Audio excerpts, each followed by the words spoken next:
हम लोग पिछले क्लास में राजनीति शास्त्र से पढ़ रहे थे। उसमें 2 चैप्टर पूरा हो गया है और आज हम लोग को शुरू करना है अगला पोर्शन आपदा प्रबंधन से। आप लोग 9वीं क्लास में आपदा के बारे में पढ़े होंगे। आपदा का सामान्य परिचय आप जानते होंगे। हमारे पर्यावरण में बहुत सारी घटनाएं घटित होती हैं जिनसे कई बार काफ़ी अधिक जान माल की क्षति होती है, कभी कम क्षति होती है। तो आप 9वीं क्लास में जब आपदा का चैप्टर पढ़ रहे होंगे, आपने जाना होगा कि हमारे पर्यावरण में जो घटनाएं घटित होती हैं जिनसे जान माल की क्षति होती है उन्हें हम आपदा कहते हैं। कई सामान्य आपदाओं से आपका परिचय भी रहा होगा, जैसे बाढ़ है, सुखाड़ है, तूफान है या आतंकवादी हमले हैं, कई प्रकार की महामारियां हैं। तो ये सब आपदा की श्रेणी में आते हैं। इन आपदाओं के प्रभाव को कम करने के लिए इनके प्रबंधन की आवश्यकता होती है। आप में से कई लोग सोच रहे होंगे कि अभी हम लोग वर्तमान में जिस परिस्थिति का सामना कर रहे हैं यह भी तो एक तरह की आपदा है। एकदम बिल्कुल निश्चित रूप से यह एक आपदा है। इससे आप न्यूज़ में देख रहे होंगे कि लाखों लोग प्रभावित हैं, हजारों की संख्या में हमारे देश में जाने गई हैं, मरने वालों की संख्या हजारों में है, 20-22 हज़ार तक हो चुकी हैं। आगे ये आंकड़े कहाँ तक पहुँचेंगे कहना मुश्किल है। तो यह निश्चित रूप से यह भी एक आपदा है। हम लोग पाठ्यक्रम में 10वीं क्लास के पाठ्यक्रम में हम लोगों को आपदा प्रबंधन से 6 अध्याय पढ़ने हैं। ठीक है, ये अभी हम लोग शुरुआत कर रहे हैं अध्याय 1 से। और आपको मैंने जब पैटर्न बताया था कि आपके एग्जाम का पैटर्न क्या है, आपको पता होगा कि आपदा प्रबंधन से आपका टोटल 6 नंबर का सवाल आएगा। 6 नंबर प्रश्न आएंगे। इन 6 नंबर में जो वर्गीकरण है प्रश्नों का वो ये है कि 2 सवाल आपका ऑब्जेक्टिव होगा और 2 सवाल शॉर्ट होंगे। जो ऑब्जेक्टिव है वह 1 नंबर के हैं, वस्तुनिष्ठ, बहुवैकल्पिक, और जो शॉर्ट हैं वो 2 नंबर के सवाल हैं। 4 नंबर का शॉर्ट हो गया और 2 नंबर का ऑब्जेक्टिव हो गया। शॉर्ट में सवाल 3 रहेंगे और करना है आपको 2। 3 में से कोई भी 2 करना है। इसमें कोई लॉन्ग क्वेश्चन नहीं आता है, लेकिन कई बार ऐसा होता है कि आपके बुक में कोई क्वेश्चन दिया हुआ है लॉन्ग में और एग्जाम में वह क्वेश्चन आ गया शॉर्ट में। ऐसा होता है, कभी कभार होता है ऐसा। तो हम लोग इसको भी ध्यान रखकर तैयारी करेंगे। और मुझे लगता है कि ये जो 6 नंबर का आपका सवाल है, अगर आप थोड़ा सा इसमें पढ़ लें, ध्यान दे दें, इसमें 6 का 6 आप आएगा। कहीं इसमें कमी होने की कोई गुंजाइश नहीं है। बहुत कॉमन चीज़ें हैं। कई चीज़ें ऐसी हैं जो आप बिना किताब पढ़े भी उसका उत्तर लिख सकते हैं, मगर आप अगर अपने पाठ्यक्रम का अध्ययन कर लेंगे तो बेहतर लिखेंगे। क्योंकि बोर्ड परीक्षाओं में प्रयास ये होना चाहिए कि टू द पॉइंट आंसर हो तो स्कोरिंग अच्छी होती है। खैर, ये सारी बातें हम लोग बार बार करते हैं, आप जानते भी इसके बारे में। आइए हम लोग शुरुआत करते हैं। हमारा चैप्टर है प्राकृतिक आपदा एक परिचय। इसमें हम लोग जानेंगे कि आपदा कहते किसे हैं, आपदाएं कितने प्रकार की होती हैं, आपदा प्रबंधन क्या है, आपदा प्रबंधन क्यों आवश्यक है। इन सारी बातों पर हम चर्चा करेंगे। तो आइए शुरुआत करते हैं। सबसे पहले कि आपदा है क्या। इसका फर्स्ट शॉर्ट क्वेश्चन है, हम लोग उसको नोट करेंगे।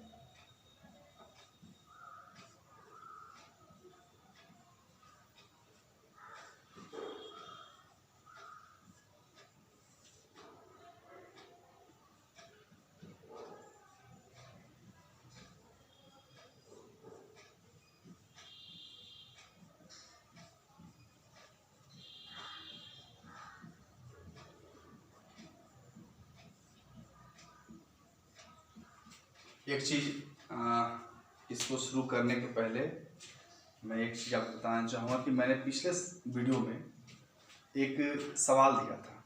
सवाल था कि बिहार विधान परिषद में सदस्यों की कुल संख्या कितनी है।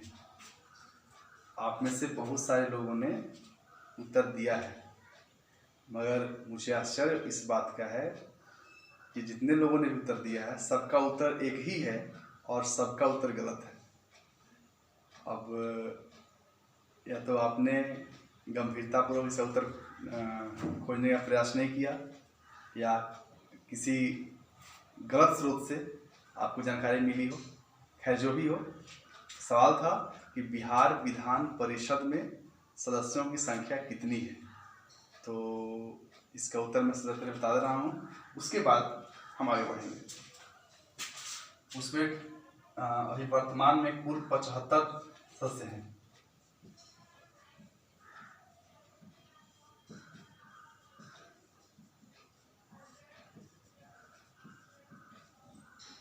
इन 75 में इनका चुनाव अलग अलग तरीके से होता है।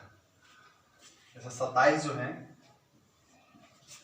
27 सदस्य विधानसभा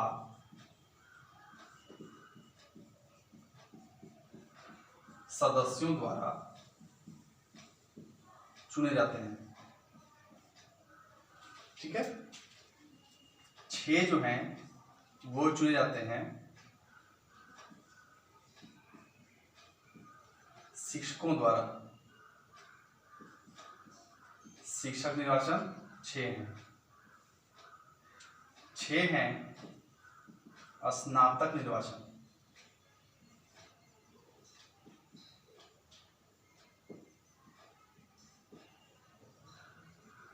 ठीक है।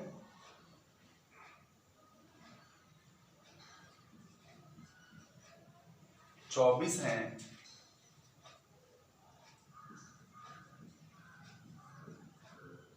स्थानीय निकाय से, मतलब हम बता रहे हैं उनका वोटिंग कैसे होता है। और इसी तरह 12 जो हैं वो मनोनीत हैं। आप समझ लीजिए इसको संक्षेप में याद रखना से। 75 में 27 सदस्य ऐसे हैं, 75 में 27 सदस्य ऐसे हैं जिनका चुनाव बिहार विधानसभा के सदस्यों द्वारा वोटिंग करके होता है। ठीक है। 6 सदस्य ऐसे हैं जिनका चुनाव शिक्षकों द्वारा होता है। ये शिक्षक प्रतिनिधि कहलाते हैं। 6 सदस्य ऐसे होते हैं जिनका चुनाव राज्य के स्नातकों द्वारा होता है। यानी जब चुनाव हो रहे हैं इनके, तो उस समय से ठीक 3 साल पहले राज्य के वैसे लोग जिन्होंने स्नातक की शिक्षा पूरी कर ली हो, तो उनको सिर्फ वोट देने का अधिकार होता है इसमें। तो वे 6 विधान परिषद सदस्यों का चुनाव करते हैं। 24 जो हैं वह स्थानीय निकायों से जाते हैं। जो हम लोग ग्राम पंचायत के बारे में पढ़े थे ना, तो उनके जो सदस्य होते हैं उनके द्वारा इनका चुनाव किया जाता है। और 12 जो हैं वो राज्यपाल द्वारा मनोनीत होते हैं। तो आपको याद रखना है कि कुल सदस्यों की संख्या 75 है। ठीक है। आप चाहें तो वीडियो को पॉज करके इसको आप नोट कर सकते हैं। हम आगे बढ़ते हैं। आपदा से आप क्या समझते हैं, इसको नोट करिए। हमारे पर्यावरण में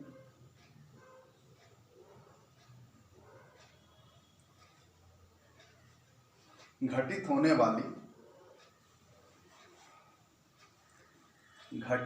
वाली वे सभी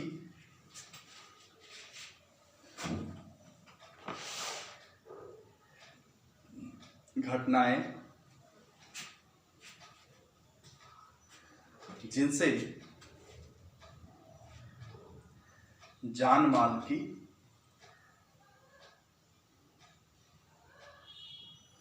क्षति होती है, उसे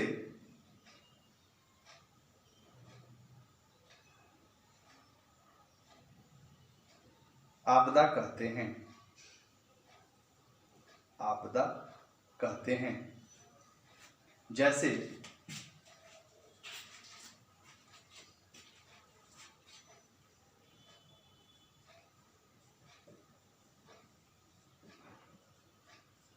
भूकंप,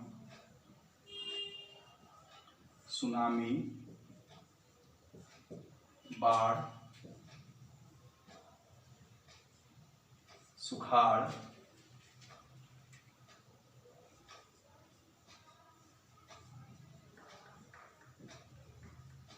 चोरी डकैती, आतंकवादी हमले, दंगा,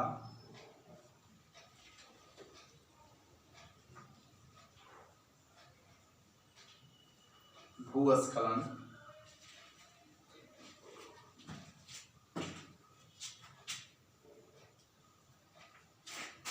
ठीक है।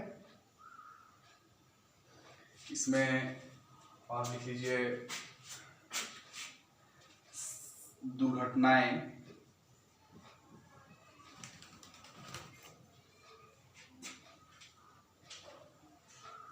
महामारी,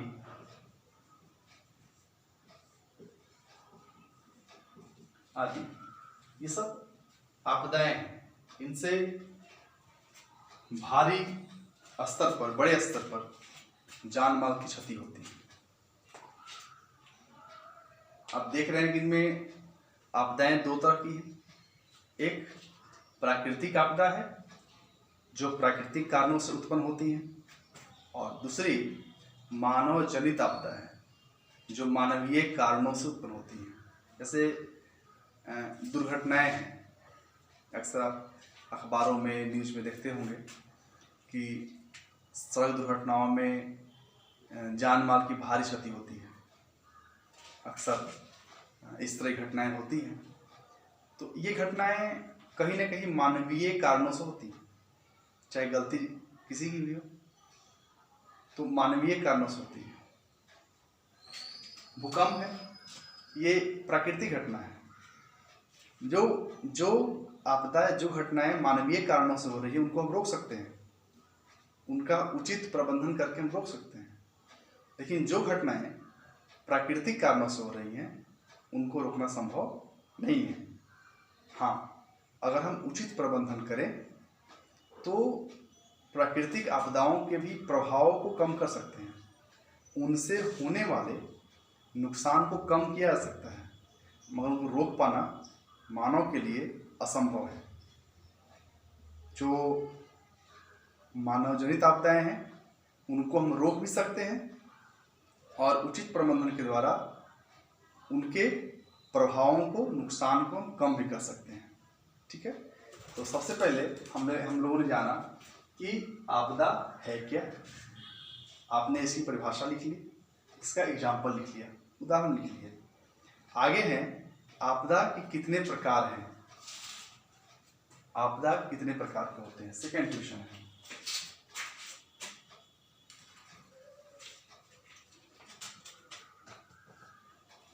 आपदा कितने प्रकार का होता है।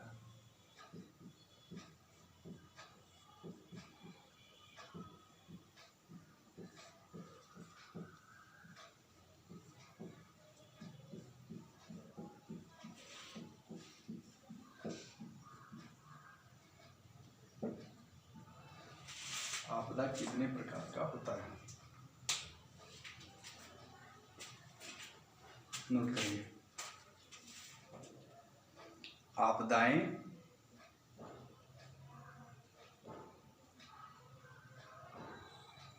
सामान्यतः दो प्रकार के होते हैं। दो प्रकार के होते हैं। पढ़ा लिखेंगे।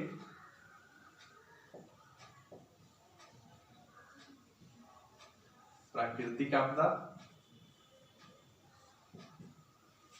डैश नहीं लिखेंगे, डैश देख लिखेंगे। वैसी आपदाएं जो प्राकृतिक कारणों से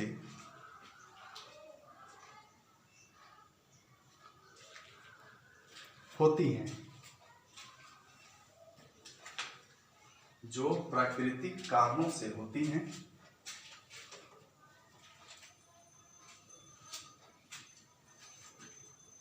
इन्हें रोका नहीं जा सकता है,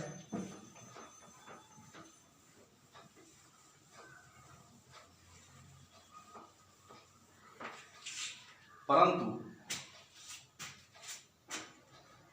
उचित प्रबंधन द्वारा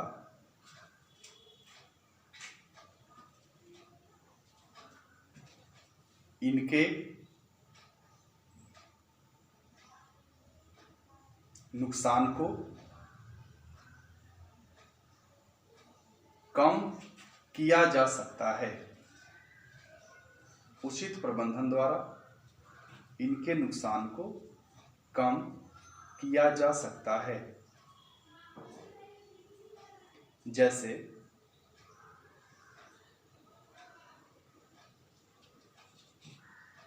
बाढ़, सुखाड़, भूकंप, सुनामी, भूस्खलन आदि। ये सब प्राकृतिक आपदाओं के उदाहरण है ना, ये प्राकृतिक कारणों से होती हैं। ठीक है, सेकेंड लिखेंगे मानव जनित आपदा।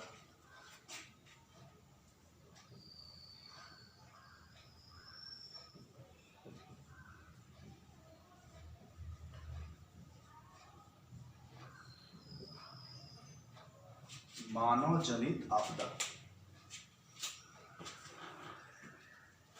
डैश देंगे, लिखेंगे ये आपदाएं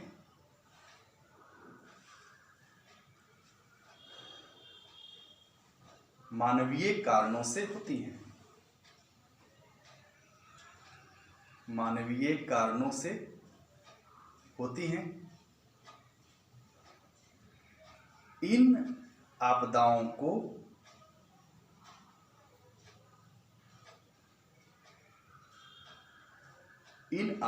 को उचित प्रबंधन द्वारा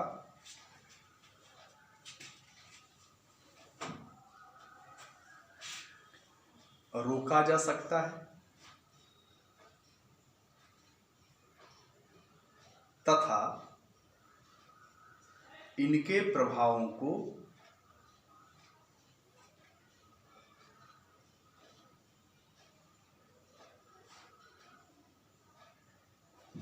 कम भी किया जा सकता है,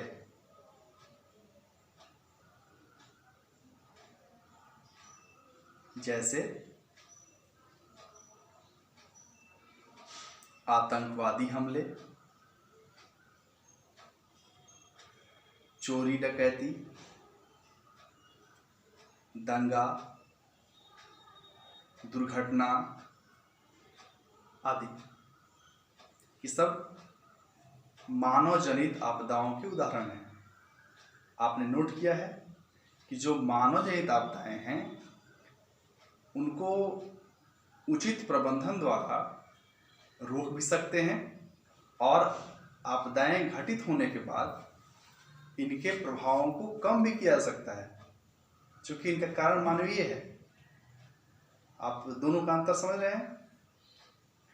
आगे है कि आपदा प्रबंधन की आवश्यकता क्यों है। सबसे पहले तो हम ये जानेंगे कि आपदा प्रबंधन का अर्थ क्या हुआ।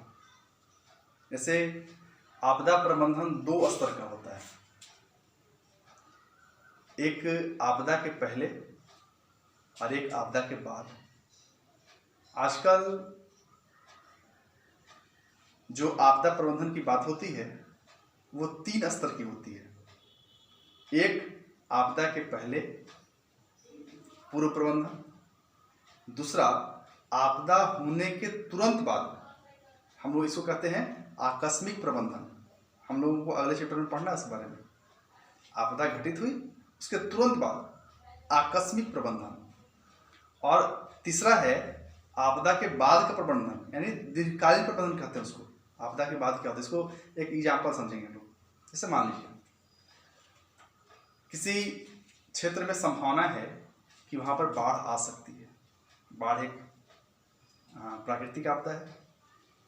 किसी क्षेत्र में बाढ़ आने की संभावना है, तो बाढ़ आने के पहले जो तैयारियां की गई, लोगों को प्रशिक्षण दिया गया, उनको बताया गया, या जो भी तैयारी की आने के पहले, उस समय तक बाढ़ आई नहीं है, तो यह आपदा पूर्व प्रबंधन हुआ। ठीक है, आने के पहले जो तैयारी की, बाढ़ आ चुकी, बहुत सारे क्षेत्र जलमग्न हो चुके, तो उस परिस्थिति में तत्काल आकस्मिक प्रबंधन क्या होगा कि जो लोग वहाँ पे फंसे हुए हैं बाढ़ में, उनको बाहर निकाला जाए, उनके लिए दवा, भोजन, पानी आदि की व्यवस्था की जाए, पशुओं को वहाँ से बाहर निकाला जाए। ये आकस्मिक प्रबंधन हुआ। और दीर्घकालीन प्रबंधन क्या हुआ कि बाढ़ से जो नुकसान हुआ है, तो उन नुकसानों की भरपाई के लिए लोगों को मुआवजा दिया जाए। किसानों का फसल नष्ट हुआ है तो उनको सरकारी सहायता दी जाए। लोगों का आवास नष्ट हुआ है, उसकी व्यवस्था की जाए। लोगों का रोजगार प्रभावित हुआ है तो उसकी व्यवस्था की जाए। ये 3 स्तरों की प्रबंधन होती है। प्रबंधन का उद्देश्य क्या है कि जो आपदाएं हैं उनके प्रभावों को कम किया जा सके, उनसे होने वाले नुकसान को कम किया जा सके। तो उनसे होने वाले नुकसान को कम करने के लिए हम जो भी प्रयास करते हैं वह प्रबंधन का हिस्सा है, वही प्रबंधन है। तो आप समझ रहे हैं कि प्रबंधन क्या है, आपदा प्रबंधन क्या है, और आपदा प्रबंधन की आवश्यकता क्यों है। हमारा तीसरा क्वेश्चन जो है वो यही है।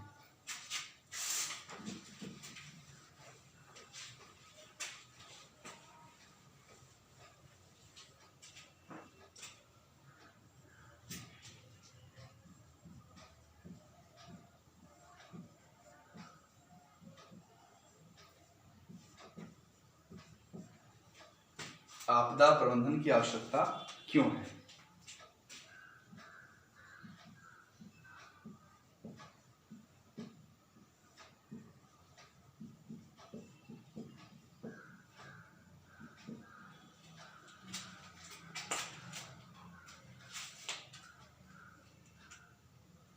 देखिए, आपदा से प्रत्येक वर्ष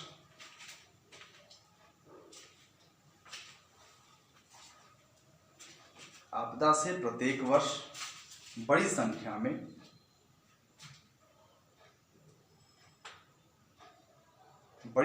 में लोगों की मृत्यु हो जाती है तथा संपत्ति का भी बहुत नुकसान होता है। संपत्ति का भी बहुत नुकसान होता है। आपदाओं के कारण देश का विकास, रोजगार आदि पर भी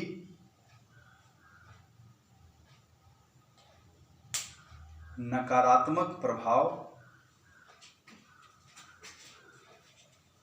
पड़ता है।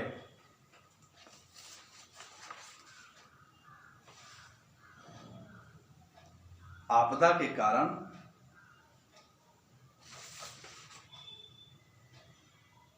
होने वाले नुकसान को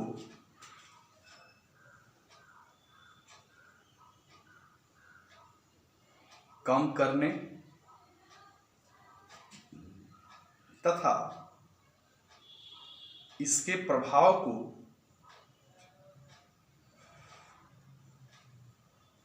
कम करने के लिए आपदा प्रबंधन आवश्यक है।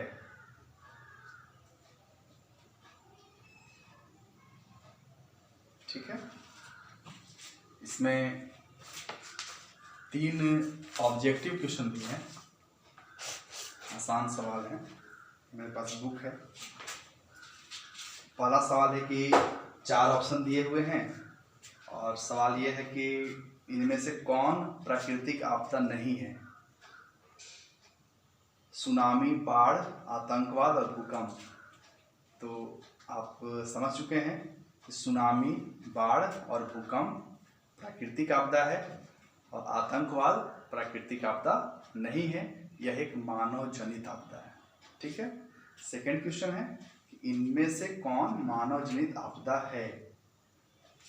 ऑप्शन है सांप्रदायिक दंगे, आतंकवाद, महामारी, उपयुक्त सभी। तो ये तीनों जो हैं मानव जनित आपदा है, ये प्राकृतिक आपदा नहीं है, ये मानवीय कारणों से होती हैं। तीसरा है सुनामी का प्रमुख कारण क्या है। सुनामी का प्रमुख कारण क्या है, इसका उत्तर है समुद्र में भूकंप आना। जब समुद्र की तली में भूकंप आता है तो उससे समुद्र का जल जो है वह स्थल की ओर बढ़ता है, तितर बितर होता है। इसी प्राकृतिक प्रक्रिया को सुनामी कहा जाता है। तो समुद्र की तली में भूकंप आना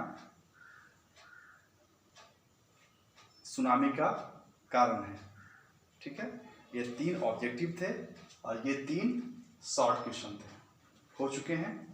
लॉन्ग क्वेश्चन इसमें से हम लोगों को नहीं करना है और अगले दिन हम लोग अगला चैप्टर शुरू करेंगे। आज के लिए आपको हम एक सवाल दे रहे हैं। सवाल इस विषय से नहीं है, सवाल पॉलिटिकल साइंस से है। हम उम्मीद करते हैं कि आप पूरी गंभीरता से सवाल का उत्तर ढूंढेंगे और कमेंट बॉक्स में सही उत्तर देंगे। ठीक है, तो सवाल है आज का, आप नोट कर लेंगे। बिहार से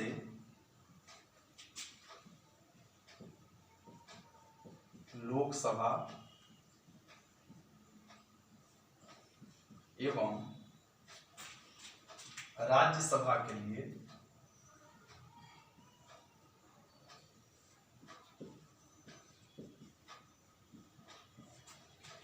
कितने सदस्य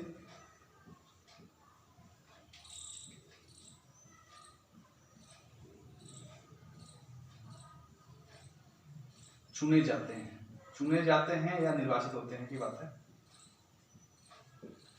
बिहार से लोकसभा एवं राज्यसभा के लिए कितने सदस्य चुने जाते हैं, मतलब लोकसभा से अलग कितने हैं और राज्यसभा से कितने हैं, राज्यसभा के लिए कितने हैं, आपको इनका उत्तर ढूंढ के बताना है। तब तक आप अगले चैप्टर को समझने के लिए, जानने के लिए आप अपना टेक्स्ट बुक का अध्ययन जरूर करेंगे। हम मिलते हैं अगले क्लास में। धन्यवाद।